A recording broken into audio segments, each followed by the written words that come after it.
Welcome to the Craft Cocktail. I'm Derrick Schommer. Today, I want to lay down 10 facts, 10 really interesting tidbits about gin. The next series of the Craft Cocktail, when we get into more cocktail creations, is going to be all gin-based. 15 beautiful gin recipes. Let's take some time to break out what gin is and why we should appreciate it so that we can build our cocktails. The first thing to note, gin isn't actually a product of England. It is, of course, today, as the origin has kind of migrated over to England, but it actually all started in Holland with a product known as genevere. This is genevere, and I've also seen it spelled with a J. It probably depends on what language is being translated into or whatnot. This is Ball's Genevere, Amsterdam, established in 1575. It's a concoction that was said to be created by a Dutch physician that went by the name of Francis Sylvius. And this was in the 16th century, so this was a long time ago. During their war for independence, it also was called Dutch courage because it's got alcohol in it. It can make you braver. Genevere has a very high malt content, so if you've ever tasted Genevere, it's definitely got that malty flavor to it with subtle juniper notes. That juniper was added later on to kind of make it a little bit more palatable. When you're talking about the 16th century, the refined techniques for alcohol were much different. Some things were a lot more harsh and a little harder to swallow, so you can add those botanicals to bring in something that's a lot more palatable. Plus, it had health benefits. One of the other cool facts about gin is, maybe it's kind of not, it's a fact and a myth, is bathtub gin. It's a term. Oh, what do you got? That tastes like bathtub gin. Everybody considers bathtub gin to be something that tastes awful because it was made in your bathtub. And you'd actually be kind of right. The reason it was really awful wasn't necessarily because it was made in the bathtub, although that isn't the most sanitary places to make gin. However, during Prohibition in the United States, they had to sneak around to be able to make their gin. They needed some place that they could make a large quantity of it, and they needed to do it with cheap alcohol. You take some cheap neutral grain spirit, you take some juniper berries or juniper juice or something that had botanical flavor, and you throw it in the bathtub and you let it sit. Of course, there was no regulations to how you did this bathtub gin, so sometimes poisons and other chemicals were used in substitution for other alcohols and other fermentation processes that were just gone missing because they couldn't get the base ingredients because it was Prohibition. Things were hard to get that you weren't supposed to get, so you substituted chemicals. And some of those chemicals caused massive amounts of illnesses or death. So bathtub gin was something you didn't really want to consume too much of. Ironically, because bathtub gin tasted so bad, they found ways of mixing it with juices and other spirits and other things to try and make it a little bit more palatable. Thus, you have the invention of some of our classic cocktails. Here's another fact. Gin is actually fairly easy to make. It's really a flavored vodka. If you took a neutral grain spirit, what we commonly call vodka, but you keep it at a higher proof, then you add a bunch of botanical herbs, flowers, whatever, citrus, put that in there and let it kind of steep and absorb those flavors, you're going to end up with a very similar thing to gin. Maybe you throw in a few coriander seeds, you really mix it up and make something creative. However, if you look at many of the gin brands you see today, these guys aren't made in a bathtub. They're made in distilleries with stills and pot stills and column stills, and they've refined the process and they've made it so that you have a nice, well-balanced product that isn't just made in your bathtub. But the ease of making gin brings us to the next fact. King William III started creating these statutes of legal binding that encouraged people to build their own distilled products. Kind of like, how would you inspire English spirits to be created? Simple. You tell people that if you put a sign outside your door of your establishment and say you're now a distillery, within 10 days, you magically are. And of course, by 1730, there's 7,000 places selling exclusively spirits, which then leads to an abuse of alcohol. Cheap, easy access to spirits, lots of spirits. When you're poor and you have nothing and you hit the bottle, when you're done, you hit it again.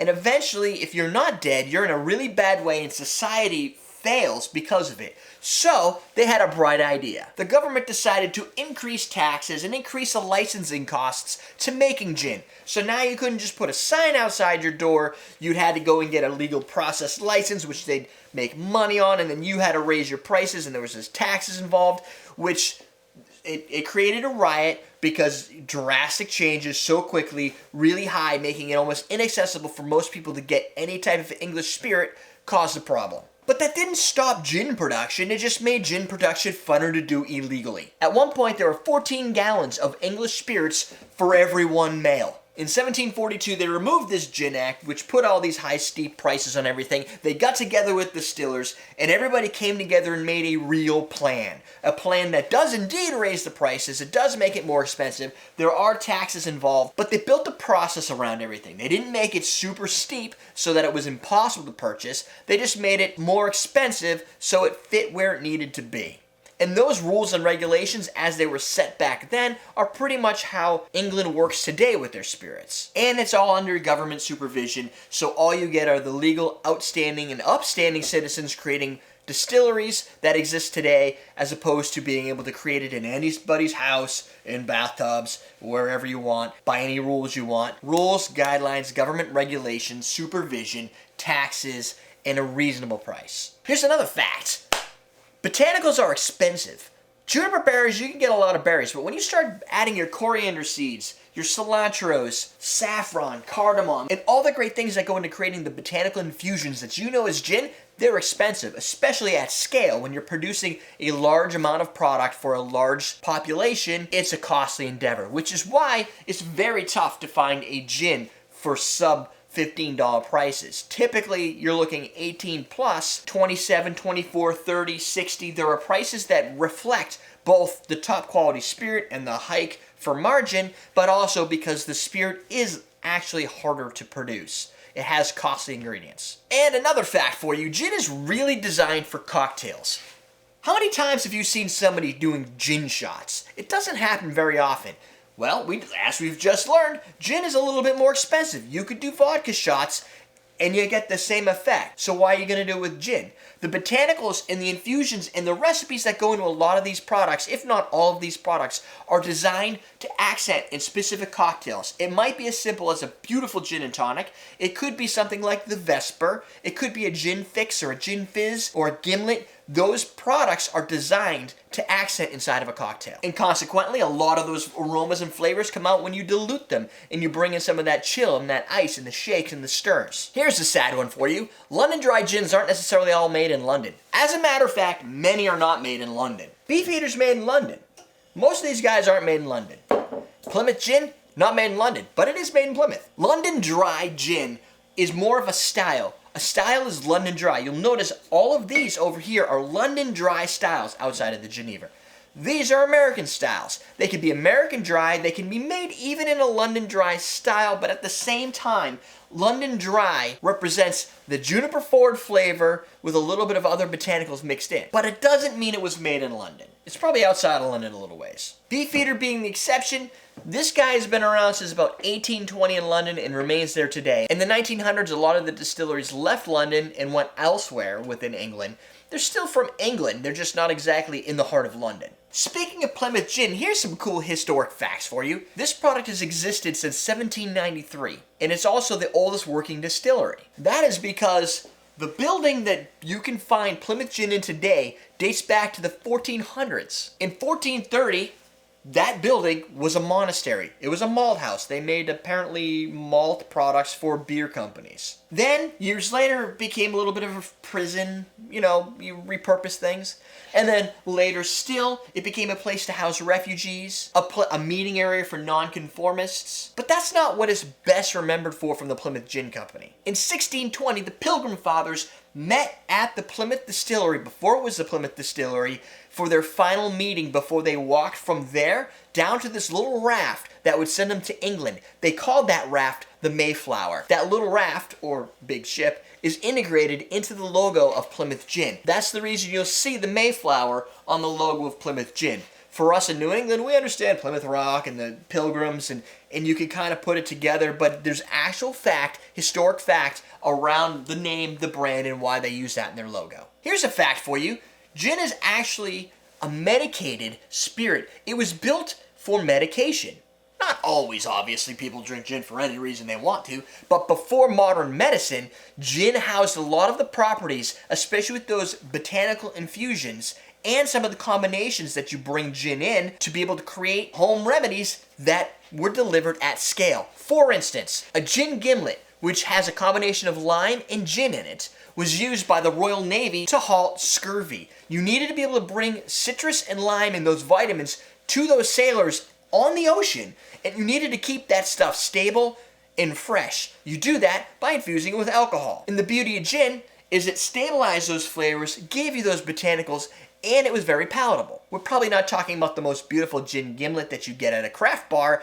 This is on a ship. Add a little Angostura to your gin, and you can create yourself a stomach remedy. And that still works today. I've used it. If you need to settle your stomach, a little gin, a little Angostura bitters does wonders. Especially if you don't have ginger ale handy. Malaria was another big concern. If you're in an area that has malaria, how do you avoid it? As it turns out, quinine can cure and halt malaria. Well, guess what? If you take quinine with a little bit of sugar, a little bit of citrus, you've got this extremely bitter product, a tonic. How do you make that product palatable to people, usually in the military or abroad, that need to protect themselves from malaria? You incorporate some gin into the product, rounds out those flavors, remove some of that bitter bite from the quinine, and you've got yourself a solution to malaria.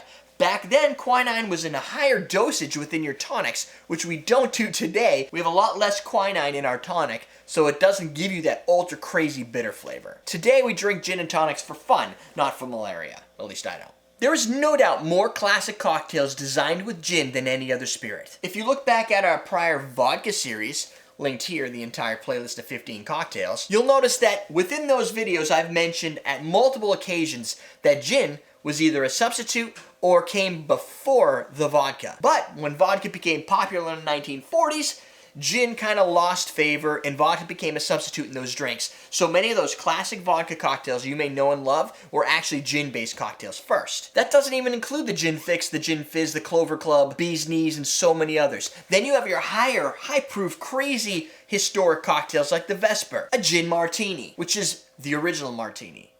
Even the Singapore Sling and other complicated drinks that incorporate gin in them. These guys that are now considered our classics and our modern classics are all gin-based cocktails. Gin blew up way before vodka ever had a chance. Now that's just a few things to think about when you start creating your gin-based cocktails. Gin cocktails have a rich, deep history that goes beyond any other spirit. Their distilleries have existed, in some cases, longer than the United States. And a lot of the historic forefathers of gin are still purchasable in the store today. Before we start the gin series, go through and watch all of our vodka cocktails. I've designed the vodka recipes to be the founding building blocks to launch into gin. Once you've completed all 15 of those recipes and you start to move into gin, you can go back through those archives, replacing with gin, find some of the differences. And as we continue through the series, each alcohol that we use within those series will be used again within the series that follows it. It's really how to stock your bar with spirits, but we're doing it 15 cocktails at a time to give you growth. Below is the ebook. You could download our Easy Vodka Cocktails book, follow along with all of the videos. Off to the side is another video that I suggest that you watch, and that is the reason that we are excited about gin.